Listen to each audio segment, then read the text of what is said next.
বাংলাদেশের রাজনীতিতে আমরা অতীতে দেখেছি যারা বিজয় লাভ করে তারা রাষ্ট্রের মালিক হয়ে যায় তাৎক্ষণিক, আর যারা দেখা যাচ্ছে যারা বিজয় হয়েছে তারা 51 পেল আর যারা 49 পেল তারা তাৎক্ষণিক পর্যায়ে হয়ে যায়। আমি যদিও আইনের অত বিশেষজ্ঞ না, তবে যতটুকু সাধারণ মানুষ হিসেবে আইন বুঝি, আমার মনে হয় রাজ্জাকি ভাইয়ের কিছু কথার সাথে আমি একমত হতে পারছি না। উনি বলেছে যে অতীত থেকে আমরা কোনো শিক্ষা নিয়েছি কিনা, আমার মনে অবশ্যই নিয়েছি আমরা।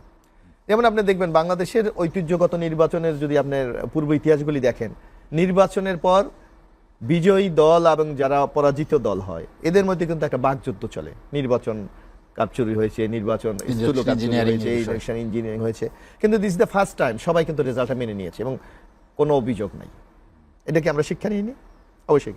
তারপর দেখবেন যারা বাংলাদেশের রাজনীতিতে আমরা অতীতে দেখেছি যারা বিজয় লাভ করে তারা রাষ্ট্রের মালিক হয়ে যায় তাৎক্ষণিক, আর যারা দেখা যাচ্ছে যারা বিজয়ী হয়েছে তারা 51 পেল আর যারা 49 পেল তারা তাৎক্ষণিক পর্যায়ে হয়ে যায়। কিন্তু এবারই প্রথম দেখেন যে বিজয়ী হওয়ার পর জনাব তারেক রহমান আমাদের যিনি মাননীয় প্রধানমন্ত্রী, উনি কিন্তু যারা পরাজিত হয়েছে মানে অর্থাৎ নির্বাচনে জিতেছে কিন্তু ক্ষমতায় যেতে পারে নাই, সে জামাতের আমিরের বাসায় গিয়েছে, এনসিবির নাহিদের বাসায় গিয়েছে, চরমনের ইসলামী আন্দোলনের বাসায় গিয়েছে। তাহলে এটা কি আপনি অতীত থেকে শিক্ষার নতুন সংস্করণ না? আপনাকে এটাকে অভিনন্দন জানাতে পারি না আমরা? শুধু তাই না, আপনার 12 তারিখ নির্বাচন হয়ে গেছে, আজকে 10 দিন। বাংলাদেশে উল্লেখ করার মতো একটা নির্বাচন সংক্রান্ত কোনো ঘটনা ঘটেছে? এইটা কি আমরা অতীতে শিক্ষা নিইনি? আমার মনে হয় অর্জন আমাদের অনেক কিছুই আছে, অর্জন আমাদের অনেক কিছুই আছে, আমরা এগিয়ে যাচ্ছি। আরেকটি বলেছে, আমি জানি না রাজ্জাকি ভাই বিজ্ঞ আইনজীবী, সেই কথাটা কিভাবে বলে যে এই নির্বাচন এখন কেন? নির্বাচন তো হওয়ার কথা ছিল 29 সালে। আমরা ওটা বলছি সংবিধান মানা, আমি সংবিধান মেনেই আমি কি বলছি, আমি এই সংবিধানকে আমি মেনেই বলছি। আমার প্রাইম মিনিস্টার রিজাইন করেছে, আমি ধরে নিলাম আন্দোলনের মধ্যে চলে গেছে, ওইটা আমরা বলি, কিন্তু ওনারা তো অফিসিয়ালি রিজাইন করেছে। মহামান্য রাষ্ট্রপতি সংসদ ভেঙে দিয়েছে, তাহলে উপায়টা কি? আমাকে তো নির্বাচনে যেতেই হচ্ছে। সুতরাং 29-এর যে ধোঁয়াটা কেউ কেউ তুলছে, এটা কিন্তু সাংবিধানিক ব্যাখ্যা এটা টেকে না, বরং আপনাকে মাস নির্বাচন হতেই হবে। এক। আরেকটি বলেছে জুলাই আন্দোলনকে আমরা ভুলে গেছি না। আপনি দেখবেন আমাদের মাননীয় প্রধানমন্ত্রী উনি কিন্তু জুলাই অভ্যুত্থানকে স্বীকার করেই হাদির কবর জিয়ারত করেছে, আবু সাইদের কবর জিয়ারত করেছে, যেখানে এই জুলাই যে স্মৃতিগুলি আছে সেখানে উনি কিন্তু সেই শ্রদ্ধা নিবেদন করেছে। এবং উনি আমরা বলেছি জুলাইয়ের শপথ অনুষ্ঠানটিও একটু ব্যতিক্রমী একটা অনুষ্ঠান হয়েছে, একটা প্রকাশ্যে রাজপথ হয়েছে। হ্যাঁ, এখানে সংকটটা কোথায়? যে রাজ্জাকি ভাই যে সংকটটা বলেছে যে বিএনপি জুলাই এই যে গণপরিষদের, এটা আমরা শপথ নেইনি। আমি তো এই সংসদের একজন সদস্য, আমরা কনস্টিটিউশনকে ফলো করে কিন্তু আমরা এগিয়ে যাচ্ছি। হ্যাঁ, কনস্টিটিউশনের মধ্যে নানা প্রশ্ন থাকতেই পারে, কারণ এই সরকারটা কিন্তু 106-এর আদেশের মাধ্যমে হয়েছে, সুতরাং অনেক জায়গায় কিন্তু বিচ্যুতি আছে। কিন্তু তারপরও আমরা চেয়েছি যে নির্বাচনটা সাংবিধানিক কাঠামোতে হয়েছে, সেই কাঠামোটা বজায় রেখে আমাদের শপথের যে আর্টিকেল, নিশ্চয়ই দুই বিজ্ঞ অ্যাডভোকেট আছেন, সেখানে একটা শপথের একটা শপথ বলা আছে। আপনি এখন যে প্রশ্ন আপনি দেখবেন কিছু কিছু জায়গায় বিভিন্ন যারা আইনি এক্সপার্ট তারা কিন্তু বলছে জামায়াতে ইসলামীর এমপিশিপ নাই, কারণ তারা 2টা শপথ দিয়েছে। প্রথম শপথ যদি তারা নিয়ে থাকে, দ্বিতীয় শপথ নিলে আগের শপথের কার্যকারিতা থাকে না। আমি জানি না এটা আইনের ব্যাখ্যাটা কি, সুস্পষ্ট ব্যাখ্যা আমার কাছে নাই। তো এই সংকটটা তৈরি হোক, এটা আমরা চাই নাই। যার জন্য আমরা বলেছি যে আমরা প্রচলিত যে আমাদের শপথের বিধান আমাদের কনস্টিটিউশনে আছে সেটা আমরা নিয়েছি। এবং জুলাইয়ের যে কমিটমেন্টগুলি আপনারা দেখেন যে কমিটমেন্ট এখানে বলা হচ্ছে আমরা কি জুলাইয়ের চেতনা ধারণ করেন? অবশ্যই করি। আমরা যখন জুলাইয়ের এই আলোচনাটা হয় তখন আমরা কিন্তু 30টা বিষয়ে ঐক্যমত হয়েছে, বাকিগুলিতে আমরা নোট অফ ডিসেন্ট দিয়েছি।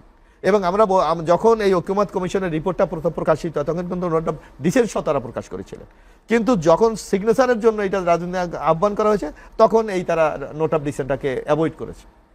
আমরা কিন্তু তাৎক্ষণিক আপনার মনে থাকার কথা বা রাজ্জাকি ভাই বেলাল ভাই মনে থাকার কথা, বিএনপির পক্ষ থেকে বলা হয়েছে বিএনপির সাথে প্রতারণা করা হয়েছে, কিন্তু আমরা একটা বৃহত্তর গণতান্ত্রিক উত্তরণের সাথে এবং বাংলাদেশের মানুষের আকাঙ্ক্ষাকে ধারণ করে আমরা সেদিন কিন্তু স্বাক্ষর করেছিলাম। এখন আমরা কি বলছি? এখন আমরা বলছি জুলাইয়ের প্রত্যেকটি বিষয় সংসদে আমরা উত্থাপন করব, যদি সংখ্যাগরিষ্ঠতা এমপির মহোদয়রা এটা অ্যাকসেপ্ট করে অবশ্যই আমরা সেটা মেনে নেব। সুতরাং বিএনপির এখানে ধোঁয়াশার কোনো কিছু নেই, আমরা স্পষ্ট বলেছি পার্লামেন্ট সার্বভৌম, সুতরাং পার্লামেন্টের যে সিদ্ধান্তগুলি নেবে সেটাই আমরা আগামী দিনে বাস্তবায়ন করবো। একটু 1 মিনিট নেই, নাহলে পরে ভুলে যাব। উনি বলছে যে সরকার চলে গেল, সরকার চলে যাওয়ার পর সংবিধান মোতাবেক নির্বাচন। কারেক্ট। কেমনে? সরকার চলে যাওয়ার পর নির্বাচন হইতে হবে 3 মাসের মধ্যে। সেটা হলো 7ই নভেম্বর 2024-এর মধ্যে, যদি কোনো কারণ না হয় আরো 3 মাস পাইলে 7ই ফেব্রুয়ারি 2025-এর মধ্যে। এরপরে 2026-এর ফেব্রুয়ারিতে নির্বাচন, সংবিধানে নাই। আপনি এই মেয়াদ পার হওয়ার পর রাজনৈতিক দলগুলি যদি ঐক্যমত হয়ে, এখানে তো একটা বিশেষ ক্রাইসিস মুহূর্ত। আমি বলতে চাই, আপনি ওইটাও তো ধরেন রাজনৈতিক দল, এটা বিশেষ ক্রাইসিস, তো রাজনৈতিক দলগুলো একটা ক্রাইসিসে গণভোটই করছে। এখন গণভোটে আপনি রাষ্ট্রপতির আইন মোতাবেক ওত নিবেন, যে মানে না সেটা তো বিএনপি আমরা তো বলেনি মানি না, এখনো। আমরা তো সেটা বলি না। না মানেন নাই, মানে আপনি ওত নিতে হবে, আপনি তো ঢুকতেই পারবেন না সংবিধানটায়। কেন বলছি, তাহলে আবার সংবিধানটা দেখাইতে হয়। এই সংবিধান আছে 142-এ বলা আছে, 142 অনুচ্ছেদে, যে 2/3 মেজরিটি দিয়ে এই সংবিধান সংস্কার করতে পারবে, যেভাবে মন চায় সেভাবেই ধরতে পারেন। এটা তো আগেও ছিল, না রাখেন, কিন্তু ব্যতিক্রম আছে কোথায়? ব্যতিক্রমটা এখানে আছে, মৌলিক কাঠামোতে, হ্যাঁ। 7-এর খতে বলা আছে সংবিধানের 142 অনুচ্ছেদে যা কিছু থাকুক না কেন, ওই 142-এ যা কিছু থাক না কেন, সংবিধানের প্রস্তাবনা প্রথম ভাগের সকল অনুচ্ছেদ প্রথম ভাগের মধ্যে আছে ওই বঙ্গবন্ধু ছবি টানানো, এটার পরিবর্তন করতে না পারবেন আমি একটু কথা বলি। আপনি সংবিধান পরিবর্তন এখানে বলা আছে, সাথে আপনি দেখেন যে কোনোভাবে এই সংবিধান পরিবর্তন করা যাবে না। সেটা তো- এটা কোন ধরনের গণতান্ত্রিক ব্যবস্থা? আর কথা তো সেটা না, একটা স্বৈরাচারী ব্যবস্থা কথা হলো তো আমরা স্বৈরাচারী ব্যবস্থা। adjust করতে পারি আপনি না। তাহলে করলে কি হবে? আবার 7-এর 1-2 মোতাবেক রাষ্ট্রদ্রোহী মামলা হবে। এবং 7 বছর জেল হবে, সেটা বলে হ্যাঁ, 7 বছর জেল হবে। প্রশ্ন হচ্ছে যে তাহলে তো আপনি যতক্ষণ মধ্যে এটা না পারতেছেন অতক্ষণ তো, তাহলে সংবিধানই যদি মানেন, আমি বাদ দিলাম গণভোট, সংবিধানই যদি মানেন, তাহলে যতক্ষণ পর্যন্ত পরিবর্তন না হবে অতক্ষণ পর্যন্ত জাতির জন্য না, সংবিধানের সকল অগণতান্ত্রিক বিষয় যদি কেউ যুক্ত করে, সেটা আপনি মানবেন? অগণতান্ত্রিক বলতে কিছু না, এটা change করতে- অবশ্যই, এটা তো তারা করেছে। আপনি এখন এখন বললে হবে না তো। নির্বাচনের বৈধতা নিয়ে প্রশ্ন